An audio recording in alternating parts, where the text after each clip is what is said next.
في يوم الحاج متولي الشعراوي ابو الشيخ محمد متولي الشعراوي كان رايح الشرقيه عشان يشتري جمل. ابنه بقى الشيخ الشعراوي كان بيدرس هناك في المعهد الازهري، فقال اما عدى عليه اسلم عليه واطمن عليه.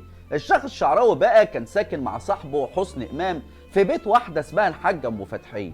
وقبل ما يطب الحاج متولي ابو الشيخ الامام، الحاجه ام فتحيه عندها بنت اسمها صفاء كان عندها واجب حساب ما كانتش عارفه تحله، فخدت صفاء وراحت للشيخ محمد هو وصاحبه عشان يحلوا الواجب سوا. وفعلا قعدت صفاء وقعد الشيخ الشعراوي هو وصاحبه يحلوا معاها الواجب.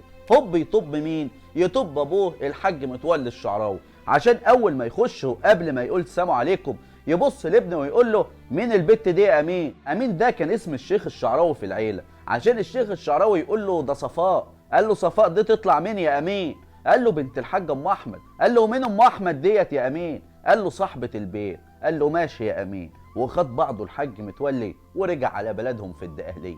بيقول بقى الشيخ الشعراوي في مذكراته بعد اسبوع رحت انا كمان البيت في الدقهليه عشان اول ما اخش ابويا ينده على امي ويبعت يجيب خالي وخالتي ويقول لهم الواد ده لازم يتجوز وبسرعه. عشان انا استغرب واقول له جواز ايه بس؟ جواز ايه بس بقى يابا دلوقتي انا لسه صغير. وامه برضه قالت له جواز ايه؟ الواد لسه صغير وقاعد في غربه. عشان يبص لها الحاج متولي ويقول لها ما هو عشان قاعد في غربه لازم يتجوز، فهمتي؟ وبص لابنه وقال له اسمع قدامك بنات البلد كلها تختار واحده عشان اجوزك. رد الشيخ الشعراوي وقال له وعلى ايه؟ طالما هتجوزوني غصب عني اجوزوني انتوا. وفعلا جوز ابوه بنت خاله. واتجوز الشعراوي في سن صغير جدا، وتعدي الايام ويتخرج الشعراوي من الكليه ويشتغل مدرس في معهد الازهري في طنطا براتب 10 جنيه. كان بيدفع ايجار الاوضه 2 جنيه وكان بيوفر 8 جنيه. ال 8 جنيه ما كانوش بيكفوا اي حاجه، كان دايما بقى يستلف فلوس من صاحبه اسمه محمد حسنين. محمد حسنين ده كان صاحبه وكان الشيخ الشعراوي دايما يستلف منه عشان يقدر يعيش، لانه متجوز وسنه صغير وعنده مسؤوليه. فبلغ الديون الشعراوي لصاحبه حوالي 365 جنيه، وده كان رقم كبير جدا ايامها. وفي يوم قعد الشيخ الشعراوي زعلان مهموم حزين عشان تخش امه عليه وتقول له مالك يا امين؟ زعلان ليه يا ابني وفي ايه؟ عشان هو يقول لها العيشه صعبه ياما، العيشه صعبه ومش قادر اوفر ولا اعمل اي حاجه، انا مستلف فلوس وعليا فلوس كتير جدا. عشان هي تطبطب عليه وتقول له سيبها لله يا ابني، سيبها لله ولنا رب اسمه الكريم. ودخل الشعراوي نام ودخلت امه نامت، عشان امه بقى تصحى من النوم وتروح تصحيه وتقول له اصحى يا امين، اصحى يا امين.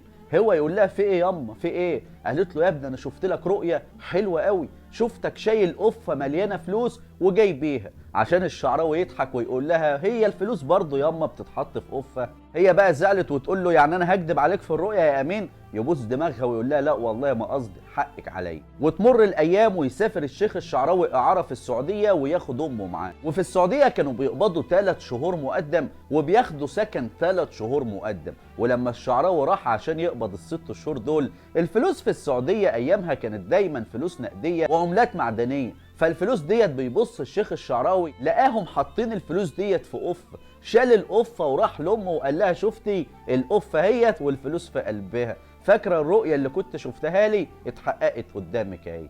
ويبوس دماغ امه. وتعدي الايام والحاله الماديه بتاع الشعراوي تبقى كويسه، بس تتوفى زوجته ويحزن عليها الشعراوي حزن كبير جدا، مش اعتراض على قضاء ربنا ابدا، لان زوجته ديت اتحملت معاه ايام الكد وايام الشقاء، فكان نفسه تنعم بالنعيم اللي انعم ربنا على الشعراوي بيه. وتمر السنين ويعلى الشعراوي في المراتب ويعلى الشعراوي في المراكز لحد ما يمسك وزير الاوقاف في عهد السادات، بس ما طولش لان الفاسدين اتامروا عليه فساب لهم الوزاره ومشي. وكان في مره بيحضر حفله مع السادات، واول ما طلعت الرقصات على المسرح دار الشعراوي وشه الناحيه الثانيه وبقى ظهره هو للمسرح، عشان لما السادات يشوف المنظر ده يبعت لرئيس الوزراء ويقول له روح قول للشعراوي يتعدل. راح رئيس الوزراء وبيقول له بقول لك الرئيس اتعدل، عشان يبص له كده ويقول له انا برضه اللي اتعدل. اما بقى في عهد مبارك فكان مبارك بيقدر الشعراوي جدا، كان مبارك بيحب الشعراوي جدا.